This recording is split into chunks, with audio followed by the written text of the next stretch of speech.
Fall ceiling చేయించుకోవాలా వద్దా అనే కన్ఫ్యూజన్లో ఉన్నారా? రీసెంట్ టైమ్స్లో ఫ్లోర్ నుంచి సీలింగ్ హైట్ కొంచెం తక్కువ ఉండడం వల్ల అందరికీ కన్ఫ్యూజన్ ఎక్కువ ఉంటుంది.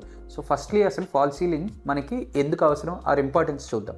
సో మనకి ఎలక్ట్రికల్కి సంబంధించిన లైటింగ్కి వాటికి అన్నిటికీ సంబంధించిన వైరింగ్ అంతా సీలింగ్లోకి హైడ్ చేసుకోవచ్చు. దాంతోపాటు స్పీకర్ వైరింగ్ కానీ, నెట్ కేబుల్స్ కానీ, చిమ్నీ పైపింగ్స్ కానీ ఇలాంటివన్నీ హైడ్ చేసుకోవచ్చు. So for that one fall ceiling is very important. ఆ పార్ట్ కాకుండా మనకి హైట్ తక్కువ అవుతుంది ఫ్లోర్ నుంచి అనుకునే టైంలో ఏంటి అంటే ఫాల్ సీలింగ్ని వెరీ మినిమల్గా 4 ఇంచ్ వరకు కూడా చేసుకోవచ్చు. లేదు అసలు ఫాల్ సీలింగే వద్దు అనే ఉద్దేశం ఉంటే అప్పుడేం చేసుకోవచ్చు అంటే మనం సివిల్ స్ట్రక్చర్లో ఉండగానే సివిల్ స్ట్రక్చర్ టైంలోనే మనం పైపింగ్ అంతా సెట్ చేసేసుకుని పెట్టుకుంటే it will be easier without fall ceiling also.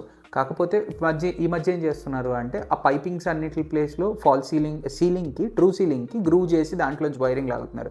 కానీ దాని వద్ద ఫర్దర్ ఇబ్బందులు వచ్చే ఛాన్స్ ఉంటుంది and it's not reliable also over time. So దానికోసం ఇన్స్టెడ్ మనకి కాంక్రీట్ పోరింగ్ అప్పుడే పైప్స్ అవన్నీ సెట్ చేసుకుని ప్లాన్ అంటే ఎలక్ట్రికల్ ప్లాన్ ముందే సెట్ చేసుకుని దాని ప్రకారం చేసుకుంటే you don't need a fall ceiling. You can just true ceiling వరకు మనం క్లియర్గా పెట్టుకోవడానికి అండ్ మెయింటైన్ చేసుకోవడానికి బాగుంటుంది.